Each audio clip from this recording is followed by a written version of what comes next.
Sejam muito bem-vindos, pessoal, a mais um vídeo. Agradeço mais uma vez vocês por estarem aqui para a gente trocar uma ideia, para a gente bater um papo nesta quinta-feira de rodada parcial do Campeonato Brasileiro. Então a gente vai falar sobre as principais repercussões aí na competição e também fora dela. Quero comentar um pouquinho com vocês a respeito, obviamente, dos jogos que eu assisti. Bora para a vinheta, sem enrolação, e a gente já volta. Bora lá.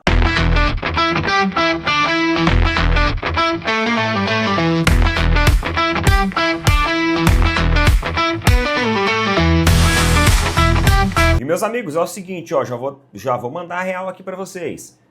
Mega Sena está acumulada e o próximo concurso é hoje em 102 milhões de reais. Além disso, você tem a Quina acumulada em 13,7 milhões e você tem também a Loto Fácil Final Zero em 14 milhões. Estou com a plataforma da Tribo aqui aberta e você pode conhecer os nossos parceiros aí da Tribo da Sorte, uma plataforma dos bolões dos jogos eletrônicos e oficiais da Caixa Econômica Federal, tudo regulamentado, tudo regularizado, tudo certinho, onde você tem também o advento de uma inteligência artificial que vai melhorar a sua probabilidade de ganhos. Isso significa que com apenas um único bolão, você vai participar de várias matrizes numéricas que foram construídas a partir da IA, a partir de dados estatísticos aí ao longo de toda a história das loterias, com os números que foram mais sorteados e são compilados entre si em vários grupos aí de jogos para você, beleza? Então, ó, tem o link fixado nos comentários, tem o QR Code aqui, é só você clicar no link ou ler o QR Code, vai abrir um chat e você pede pro pessoal, ó, quero o cupom de desconto lá do canal do Opina Porco. Eles vão gerar um cupom de desconto para que você conheça a plataforma, beleza? Tribo da Sorte, galera. Tamo junto, 102 milhões, hein? Bora lá. E meus amigos, ó, eu vou falar uma coisa pra vocês. O Campeonato Brasileiro não começou muito bem para os favoritos, vamos dizer assim. Murilo, Kelvin,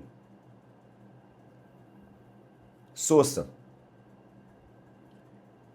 Esses caras, eles não são jogadores pro Palmeiras. E eu já falei várias e várias vezes aqui. Inclusive, eles estão naquela lista que eu fiz no final do ano passado. Lembra que eu fiz uma lista de dispensa de jogadores? Então, a diferença é que eles não foram dispensados, né? Eles continuaram fazendo parte do planejamento do Palmeiras para a temporada de 2026, mesmo a gente sabendo que eles são jogadores que não mudam o rumo de jogo. Muito pelo contrário, eles até atrapalham. Ontem o Murilo simplesmente ficou assistindo o Atlético Mineiro fazer um gol por debaixo das pernas do Carlos Miguel. Carlos Miguel, tá difícil ficar passando pano para você. Eu venho passando vários e vários panos para você, até porque eu elogiei e recomendei a sua contratação.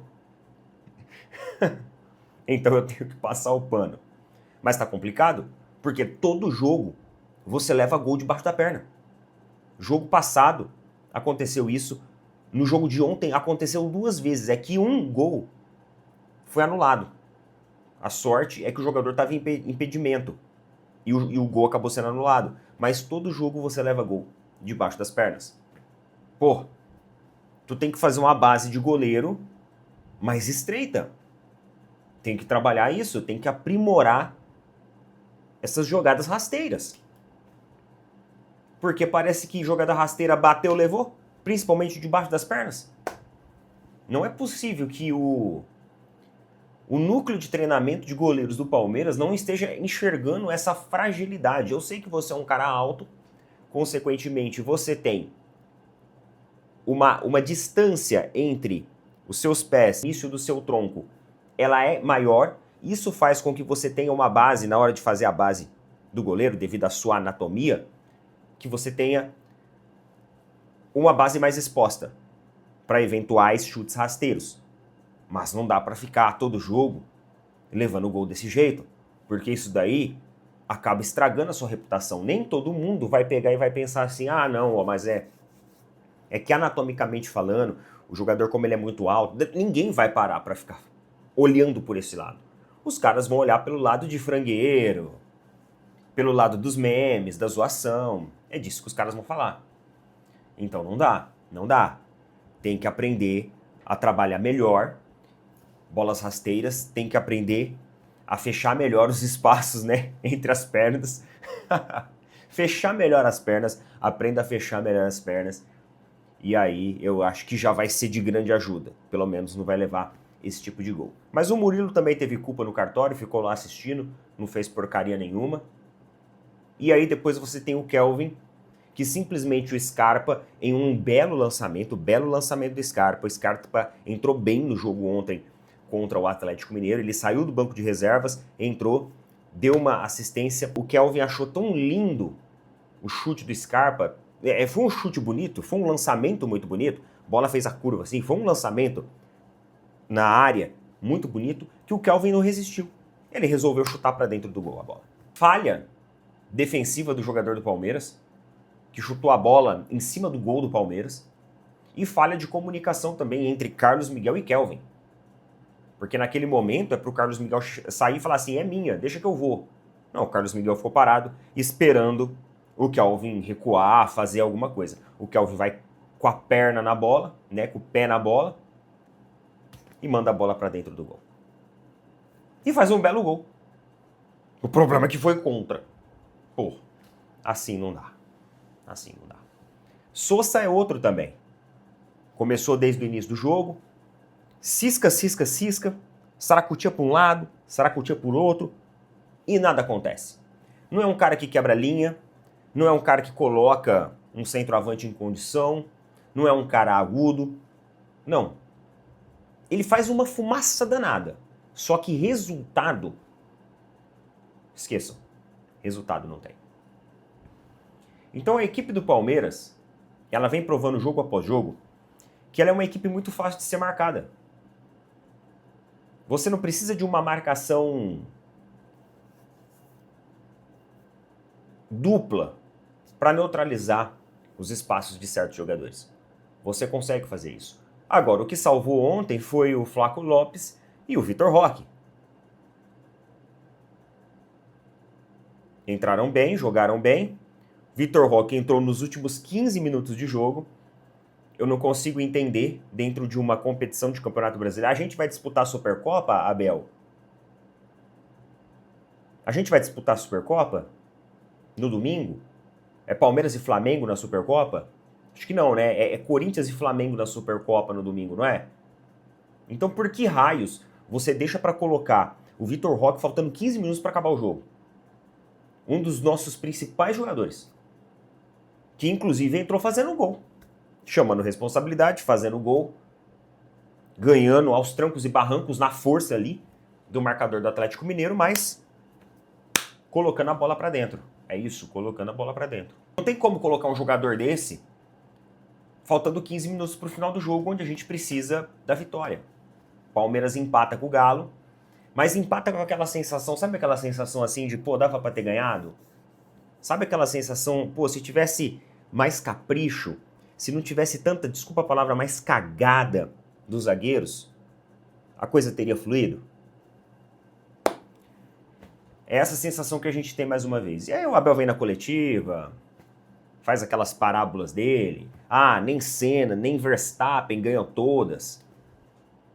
Então isso não me faz um perdedor, muito pelo contrário, eu tenho que saber como reagir às derrotas. É isso que vai mostrar o meu potencial vencedor. Aquele blá blá blá de sempre, que fala e não sai do lugar, não fala absolutamente nada. Então assim, mais uma partida frustrante aí do Palmeiras, né? Uma partida frustrante, erros individuais que comprometeram demais e além disso, jogadores ali que simplesmente não fazem a diferença. Eles e outros, qualquer jogador, acho que traria ali o mesmo resultado, lamentavelmente, tá? Então, tem alguns jogadores aí que a gente precisa realmente passar pra frente. Bem, e depois do jogo do Palmeiras, eu assisti também, que foram horários diferentes, horários complementares, inclusive.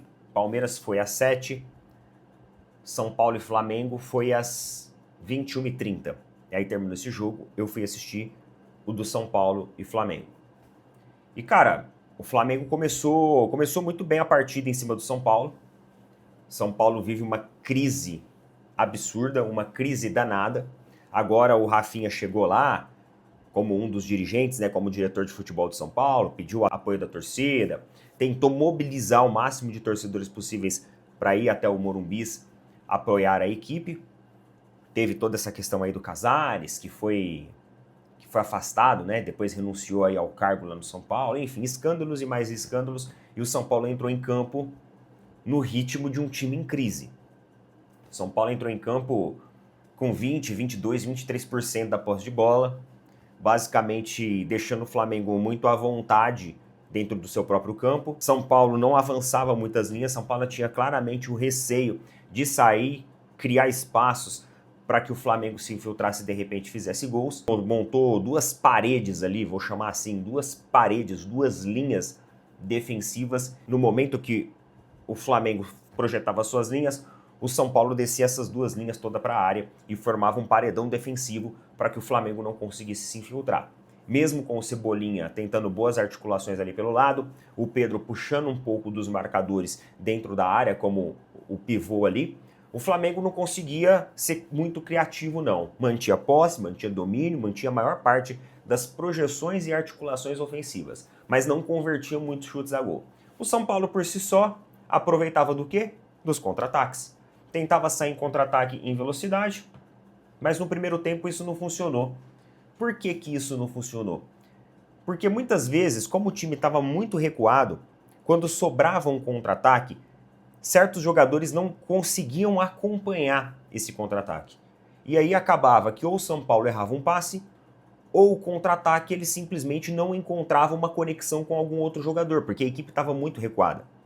Então era o tempo dos jogadores do Flamengo voltar, se recompor, e aí o São Paulo também não conseguia fazer muita coisa. Até chutava, um chute aqui, outro ali, teve um ou outro chute mais perigoso, só que nada assim também assustasse o Flamengo nas articulações aí da equipe paulista. Primeiro tempo, basicamente foi esse o retrato. Flamengo tentando impor o seu ritmo, São Paulo aparentemente aceitando a imposição do Flamengo, só que quando o Flamengo afunilava as jogadas, o São Paulo fazia ali uma linha realmente maior de resistência e conseguia fechar e neutralizar os espaços ali do Flamengo. Terminou o primeiro tempo, voltou o segundo. O início do segundo tempo foi mais ou menos a mesma ideia, com a diferença ali de alguns jogadores que começaram a melhorar. Luciano, Marco Antônio. Esses jogadores eles começaram a melhorar. Marco Antônio, inclusive, que está sendo especulado aí no Flamengo. Parece que o São Paulo falou que queria pelo menos 30 milhões de euros para começar a conversar sobre a negociação. Basicamente, São Paulo está querendo que o Flamengo pague todas as dívidas da equipe, né?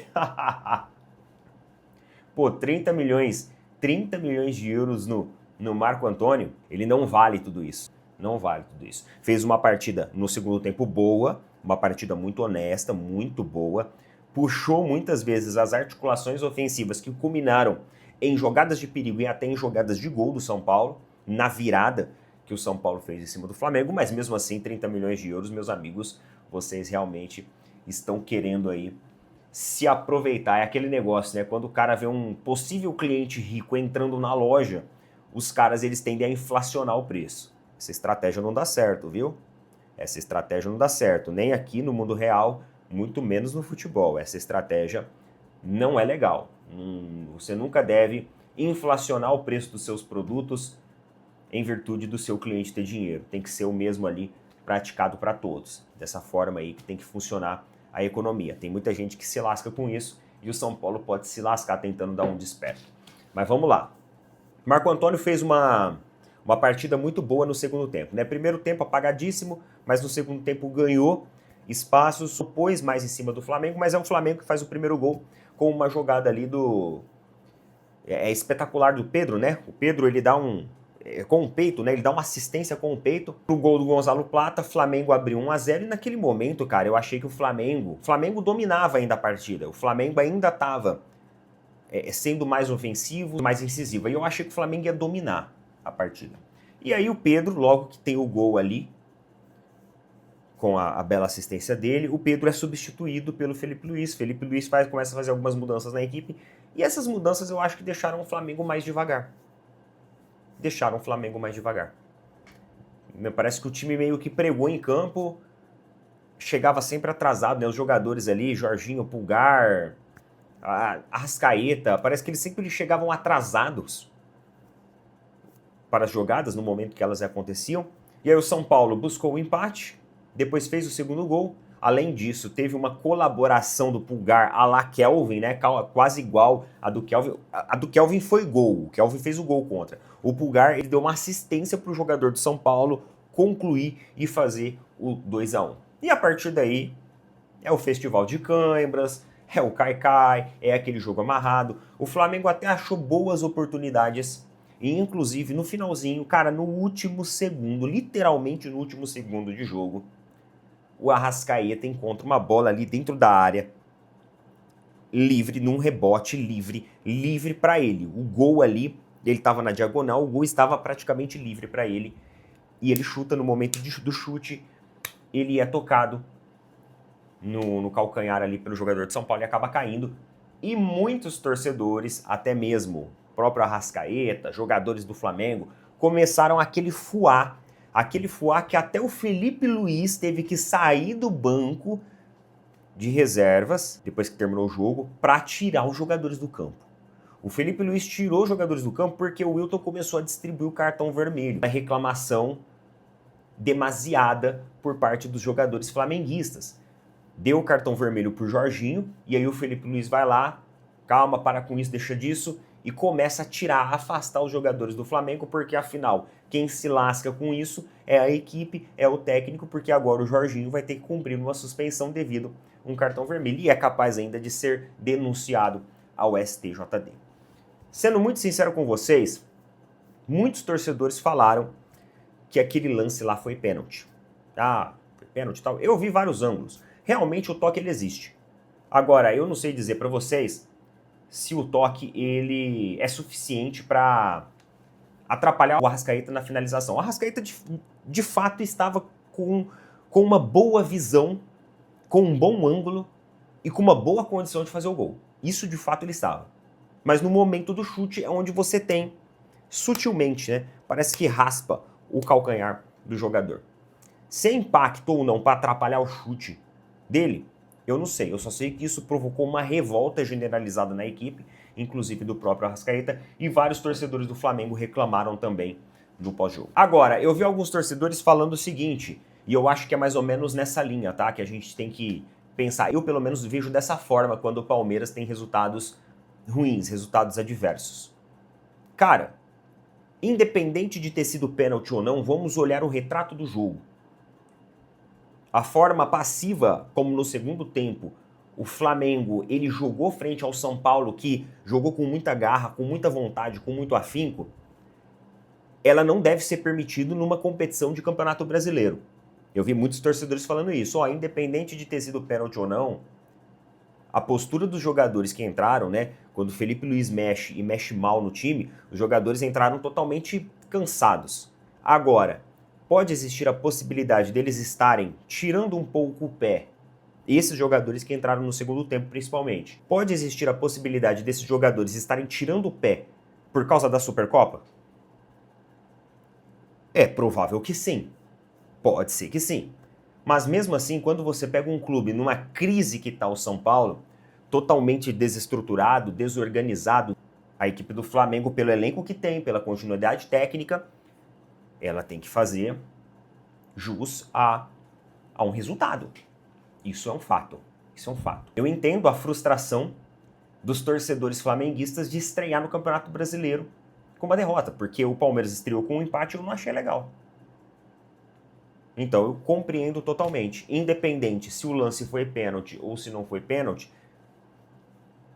não justifica o segundo tempo, né? Uma parte do segundo tempo da exibição do Flamengo, que foi muito, muito abaixo do que todo mundo espera.